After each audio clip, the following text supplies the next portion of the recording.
Bom dia para você que está aqui acompanhando a programação da TV Mar. A gente inicia mais um programa bem assim e olha, hoje a gente vai trazer para vocês dicas de culinária, pois é, Kenny Torres, mesmo por Skype, vai fazer aqui uma receita para gente ao vivo, online, para te mostrar toda aquela magia, aquela deliciosidade também que tem no Pops. Pois é, a gente vai falar também aqui sobre Março Azul e hoje, quinta-feira, a gente tem aqui o nosso quadro Hora Mais Saúde. Tudo isso agora no teu programa Bem Assim, que já está no ar. Puxa a cadeira, acompanha a gente a partir de agora.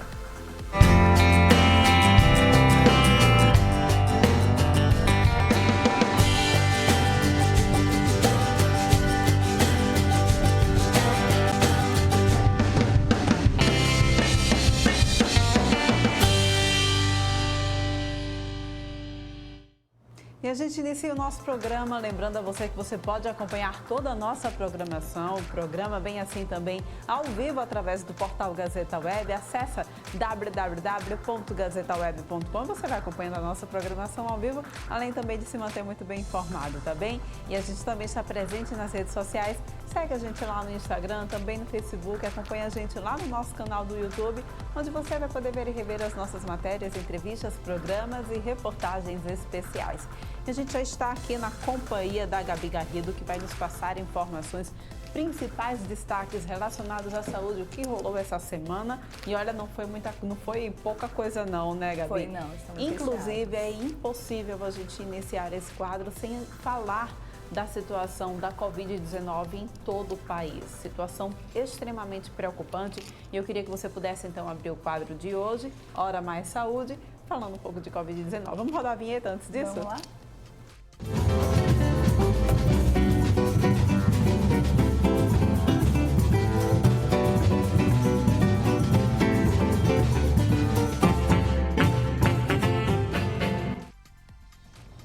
Então, Gabi, pois é, dia tras dia, infelizmente, o país tem batido recorde de mortes por conta da Covid-19 aqui no nosso país. A gente também tem aumentado aqui no estado a situação preocupante. Eu queria que você pudesse, então, trazer para a gente as últimas atualizações a respeito disso. É isso mesmo, Porlane. Bom dia a todos que estão acompanhando agora o Bem Assim. Gente, pois é, a gente teve ontem um recorde, né? Um dia muito triste para a história brasileira, né? Mais à frente vocês vão ver alguns gráficos ainda atualizados de ontem que eu peguei. A situação é muito diferente dos outros países. O que a gente nota nisso tudo? É um reflexo, na realidade, de uma instabilidade política que a gente está enxergando aqui nesse momento, né? E da falta de conscientização, e eu digo da conscientização em relação à interpretação de cada um dessa realidade que a gente está vivendo agora. Até o próprio secretário de Saúde do Ceará falou que o Brasil já deveria estar em lockdown há 2 semanas, né? A gente vê também um conflito aí entre o Ministério e o governo, eles não entram em um consenso, o que é que deve ser feito, quais soluções devem ser colocadas em prática. Ora, se eles não conseguem entrar em um consenso, o ideal seria que o Ministério desse essas recomendações à população e a população seguisse, ou melhor, os estados comecem a colocar em prática essas soluções, porque é o Ministério da Saúde agora que deve ser firme nas suas decisões. Agora, o que acontece Principalmente agora, né, Gabi, que a gente vê que essa nova variante brasileira, cientistas já comprovaram que essa nova variante brasileira, ela possui uma carga viral 10 vezes maior do que a variante do início da pandemia, né? Isso, é claro, vai refletir no sistema de saúde do país inteiro. Isso. O que a gente percebe, na realidade, é essa junção da política e da saúde, agora, é que deveria o poder, nesse caso o poder que está mais centralizado ali, ele passar uma imagem de credibilidade para que as pessoas possam confiar e executar as ações. Mas complicou muito a situação, que digo, porque o próprio centro ali de Brasília está desconfigurando toda a imagética que deveria ser passada para a população com mais segurança, né? Então, o que acontece? Estamos entrando em um colapso. Várias autoridades já falaram isso. Essa semana é uma semana decisiva para o Brasil. Os hospitais de campanha, não sei se vocês se recordam, mas eles foram instalados e desinstalados. Então, a partir daquele momento que começou já a fechar todos os hospitais de campanha, a gente começou a ver a nova variante do vírus em outros países chegando, as pessoas adoecendo e aqui a gente só assistindo. Então, o que é que estava sendo feito para uma nova onda? Nada até aquele momento. A gente ainda tinha a crença de que a vacina chegaria logo e de que resolveria o problema. E vale ressaltar que ainda é a solução ideal, mas está demorando demais.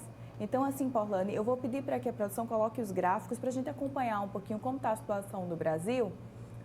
Olha aí, ó. Vocês estão vendo, esse é o primeiro gráfico que a gente compara o Brasil com os outros países. Porlane, se você perceber aí comigo, todos estão, né, caindo a curva. É como que teve ali uma primeira onda, segunda onda, aí, ó, segunda onda um pico mais forte e agora está caindo. Por quê? Por exemplo, em Portugal, ontem eu tive a oportunidade de conversar com um amigo e ele dizia que lá muita gente já estava imunizada, né? No Brasil, não, você vê que parece um batimento cardíaco, ó lá, sobe e desce o tempo inteiro e continua subindo. Enquanto os outros países estão em queda, o Brasil continua subindo. Tem um outro comparativo aí de outros países, eu queria que vocês colocassem para mim aí, ó. Vocês veem que, novamente, a gente tem o mesmo cenário para outros países. Então, é muito complicado quando a gente tenta, de certa maneira, fazer essa comparação do Brasil com outros países com relação às soluções que se pode fazer, porque aqui eu coloquei, a gente precisa pensar por que esse cenário realmente está dessa maneira, Porlane. Então, eu coloquei aqui, enquanto 17 estados brasileiros têm hospitais entrando em colapso, o que é que a Câmara lá federal está discutindo nesse momento? A aprovação da lei da impunidade para crimes cometidos por parlamentares, desculpa. Então, poxa, o que é prioridade agora, né? Porque a proporção dos leitos ocupados, a demanda por profissionais que já estão extremamente exaustos, né? A incapacidade de conter um agente transmissor que a cada dia mais proporciona uma nova variante, é muito rápido, então a gente não está conseguindo acompanhar. E, como eu já falei, a solução no momento seria a imunização urgente, né? E ajuda, né, quem sabe, de outros países, como já a Alemanha já se propôs a ajudar, né, com a doação aí de equipes móveis para auxílio de pessoas que estão em locais mais distantes em relação à Covid-19. Pois é, a imunização, mais uma vez, como a gente sempre vem batendo na tecla, né? A imunização, mais uma vez, aparece certamente como a solução de fato. Vale a gente lembrar, né, ressaltar sempre que o país sempre foi referência mundial em imunização, em vacinação. Eu não sei por que tanta dificuldade agora da gente fazer a coisa, de fato, acontecer, né? Agora a gente muda um pouquinho de assunto, Gabi, a gente fala também que a OMS estimou que 2,5 bilhões de pessoas tenham problemas auditivos em 2050. A que se deve isso? Olha, muita coisa. Na semana retrasada, se não me engano, algum dia aí eu falei sobre a mesma situação com relação à visão, né? Então, ontem, se não me engano, foi terça, foi o Dia Mundial da Audição, né? E foi um tema bastante discutido, porque 1/4 da população é muita gente. Então, esses problemas, eles começam a surgir quando? Na infância, né? Tudo começa na infância. Toda a nossa prevenção, a imunidade e tudo mais, né? Desde o ventre também. Tem algumas doenças da audição que estão relacionadas ao tipo de gravidez que a mulher tem. Agora, 60% das perdas auditivas poderiam ser evitadas com investimentos prévios em prevenção e tratamento dessas doenças ligadas à surdez. Imagina, Porlane. Pois é, gente, prevenção, como sempre a gente vem batendo aqui nessa tecla, né? A prevenção é sempre a solução para tudo. Exatamente. Inclusive para o coronavírus. Inclusive para o coronavírus. E o retorno, gente, é de 16 milhões de dólares para cada 1 milhão investido. Então, olha só como que isso trabalha também a economia, né, do mundo. E aí, como surgem esses problemas de ouvido? Olha aí, a gente já tem um gráficozinho para mostrar. 70,7 milhões de pessoas têm deficiência auditiva no Brasil. 10,7 milhões de pessoas, né? Tem deficiências auditivas aqui no Brasil. Exatamente. E aí desse número, olha só, 10,7 milhões de pessoas sem deficiência auditiva no Brasil. Desse número, 2,3 milhões têm um tipo de deficiência severa. Isso de fato está crônico. Exatamente. Olha, e aí a gente tem também nesse gráfico, né, a diferença por gênero, né? 54% da surdez ela acomete os homens, 46% acomete as mulheres. E logo abaixo também, acompanhando aqui esse gráfico que você trouxe, Gabi, mostra também, olha só, 57% das pessoas com mais de 60 anos são de fato mais acometidas com esse problema de surdez, né? Exatamente. Então, assim, exposição sonora excessiva, são vários os fatores que causam, né, essa situação aí que a gente está vendo agora e que vale ressaltar, é muito importante ter esse panorama agora. Você já percebe uma preocupação com a saúde, tanto com a visão, também com a audição, porque são projetos, por exemplo, da visão para ficar pronto em 2030, esse em 2050, talvez ou antes, né? Porque aí, na verdade, foi um estudo que foi feito em conjunto com o Instituto Locomotiva, né? Para a gente esclarecer mais, tá, dessa situação, o que é que pode causar, de fato, essa surdez ou doenças que podem levar à surdez, eu pedi a opinião do Dr. Gleidson Lima, que é um otorrino, trabalha aqui em Maceió fazendo, inclusive, várias cirurgias, né, para que ele possa explicar para a gente o que é que gera essa epidemia de surdez que pode acontecer no futuro. Agradeço mais uma vez pelo convite.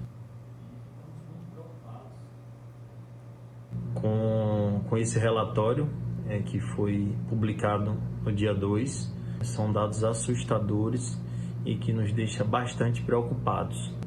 As pessoas têm a ideia abjeta de que a perda de audição está intimamente relacionada com o envelhecimento.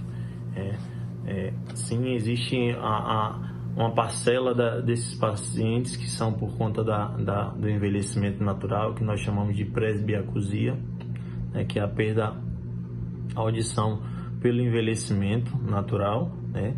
Mas existem outras causas, né, tão importantes quanto o envelhecimento, né? Um exemplo claro são os jovens. Hoje, cerca de 30% dos jovens já apresentam perda auditiva por conta de comportamentos inadequados, como, por exemplo, o uso abusivo do fone de ouvido em alturas acima de 85 decibéis, né? O uso de hastes flexíveis, né? Os famosos cotonetes, que causa trauma auditivo. Portanto, ao primeiro sinal ou sintoma de problema na audição, ou qualquer dúvida sobre a audição do bebê ou da criança, sempre busque ajuda, né? Sempre procurar o otorrinolaringologista o quanto antes possível. Pois é, né? Olha, fica aí então esse alerta, né, do médico. Muito bom essas intervenções que você traz de especialistas para trazer um olhar mais direcionado para o caso, né? Mais alguma coisa a acrescentar a respeito da surdez, Exatamente, Gabi? isso que ele falou, né? É uma preocupação que deve surgir não só na velhice, como as pessoas comentam, mas também tem que vir de um diagnóstico, por exemplo, de uma criança que nasceu, fazer alguns testes, né? Fazer alguns exames. Teste da orelhinha, muito importante. A gente conversou outro dia, Porlane, sobre a quantidade de especialistas por cada país, por cada seção do país, né? Tem países que são mais subdesenvolvidos, outros que são mais envolvidos. Então, acontece a mesma coisa com os otorrinos, né? Há poucos otorrinos em certas localidades do mundo. Então, é o que acarreta aí também a falta de conscientização, esses problemas de audição. Muito bem, Gabi, um tema também que foi bastante comentado, bastante polêmico também, que tem causado preocupação de muita gente, principalmente agora com a proximidade da Páscoa, foi o caso da jovem lá de Recife que morreu, infelizmente ela morreu essa semana, né? No final da semana passada ela havia consumido então o peixe chamado arabaiana e desenvolveu por conta de uma toxina que o peixe tinha em sua carne, a síndrome de Ralph, conhecida como doença da urina preta. Eu queria que você pudesse explicar um pouco mais a respeito dessa situação, inclusive meus pêsames à família, né? Os familiares infelizmente ainda devem estar bastante chocados com essa situação. Isso mesmo, Porlane. Em respeito ao luto da família, eu decidi por não colocar a foto dela, né? Uma jovem que tinha tudo pela frente, 31 anos apenas. Ela consumiu esse peixe no dia 16 de fevereiro, antes um pouquinho do carnaval, na sexta-feira, se não me engano, e ela ficou ali, sentiu algumas dores. A irmã dela também consumiu, as duas foram hospitalizadas.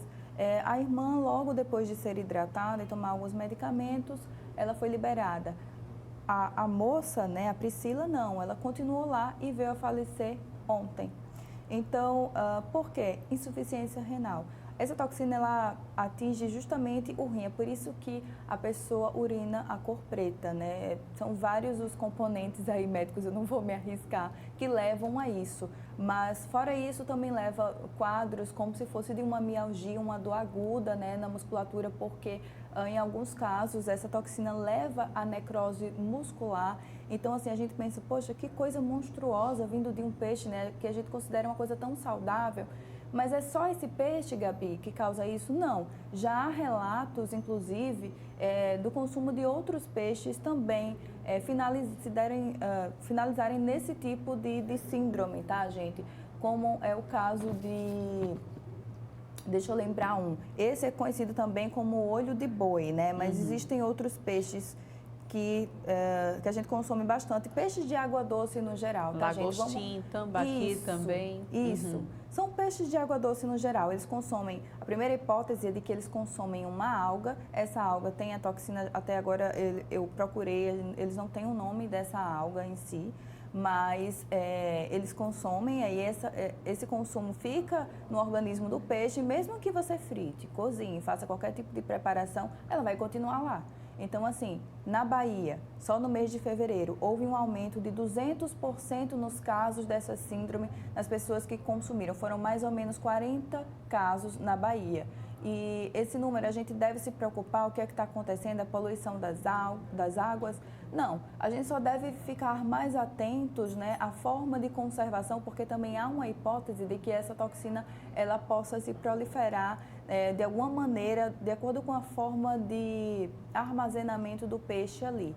Então, assim, são casos esporádicos, mas a gente deve prestar atenção nisso, porque aqui em Alagoas mesmo a gente não teve queda, por exemplo, na venda do arabaiana. As pessoas continuam consumindo, né, apesar de ter sido um caso bem aqui do lado, em Recife, as pessoas não ficaram ainda tão assustadas com essa situação, porque sabem que acontece de forma bem esporádica mesmo. Já houve caso em Recife, casos também na Bahia. Arabaiana, salvo engano, é peixe de água salgada. Está muito relacionado à questão do consumo das algas, né, marinhas, que de fato os peixes vão lá, consomem, nessa alga aqui, a proliferação dessa alga é exatamente relacionada à questão da poluição dos mares e rios, enfim. O que vale na realidade, eu acho, né, Gabi, vale a gente cobrar dos governos para que haja um monitoramento da situação da proliferação dessas algas, porque se a alga está ali, o peixe vai se alimentar dela. Então, há necessidade dos nossos órgãos ambientais fazerem um controle, um monitoramento para saber se há muitas dessas algas espalhadas aí em nossos mares e rios. E, é claro, também a vigilância sanitária precisa estar presente também fiscalizando as condições de armazenamento desses pescados. Isso, infelizmente, veio acontecer agora, infelizmente, exatamente próximo da Semana Santa, que é o período que todo mundo consome mais peixe, né? O que é preocupante. Com certeza. E para que vocês fiquem mais tranquilos ao consumir peixe aí nesse período do ano tão bom para a nossa espiritualidade, eu conversei com a nutricionista Mavis Garrido, que vai nos dar algumas dicas de como olhar, para você ter um olhar mais aguçado sobre esse alimento. Vamos dar uma olhada? Vamos ver. Olá pessoal, vamos falar um pouco de intoxicação alimentar. Nós tivemos aí essa semana um caso grave em Recife, né, de uma veterinária que chegou a óbito depois do consumo de peixe, né. Foi diagnosticada com a síndrome de RAF, que é uma síndrome rara, mas que vem aumentando muito os casos. E como está se aproximando aí a Semana Santa, é interessante o cuidado com a aquisição desse peixe, né? Saber de qual é a procedência dele, de onde é que ele está vindo, se não tem nenhuma indústria por perto, né, que possa aí prejudicar aí a água desse peixe, onde esse peixe vive, e também assim procurar ver se ele está bom para consumo, o modo de armazenamento lá no supermercado, né, onde quer que você vai comprar, olhar realmente se as guelras dele estão vermelhinhas, os olhos estão assim vivos ainda, estão brilhantes, né, não estão.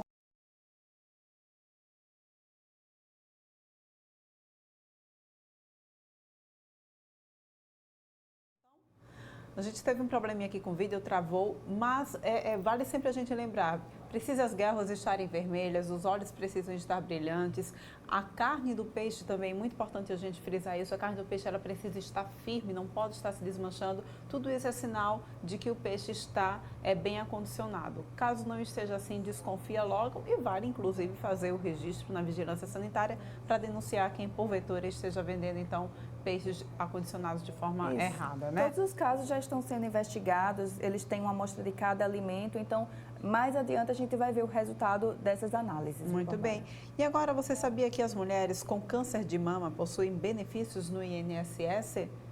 Novidade. Pois é o câncer que mais mata mulheres, né? Principalmente aqui no Brasil. A gente tem essa preocupação porque muitas mulheres, às vezes de baixa renda, não entendem muitos direitos, passam pela situação delicada, de forma triste com seus companheiros, com as pessoas que auxiliam, mas não sabem que de fato poderia ter esse auxílio, né, econômico. Olha aí, a gente tem um pouco do que você pode ter direito. E aí, tenho câncer de mama, quais são os meus direitos? Auxílio doença, né? Se você por acaso tiver alguma sequela, a aposentadoria por invalidez também possui, tá? Saque do FGTS e do PIS. A pessoa que te acompanha, que está do seu lado, pode fazer esse saque por você. PIS retirada no Caixa, BASEP no Banco do Brasil. Tem essa também oportunidade porque fica mais fácil de conseguir sacar, tá? Direito de ter acompanhante, sim. Se a pessoa ficar impossibilitada, né, ela vai ter direito de solicitar essa quantia para ter o direito ao acompanhante. E, por fim, a isenção do IPVA, ICMS e IPI. Então, assim, quanta coisa, Paulane, né? Eu deixei assim uma coisa bem geral, mas para vocês podem assistir novamente na internet, mas não esqueçam de reivindicarem ou de procurar talvez um advogado para auxiliar nesse momento, porque sim, vocês podem passar por esse momento de uma forma mais suave. Com certeza, Gabi, muito obrigada mais uma vez pela tua participação aqui no Eu que Bem agradeço, Assim. Paulane. A gente volta a se encontrar semana que vem, semana que vem já, acho que Mara Almeida já estará de volta. Foi um Obrigada prazer. pela tua participação. Tá? Até a próxima. E a gente vai agora para um rápido intervalo, mas volta daqui a pouquinho com mais informações aqui no programa Bem Assim.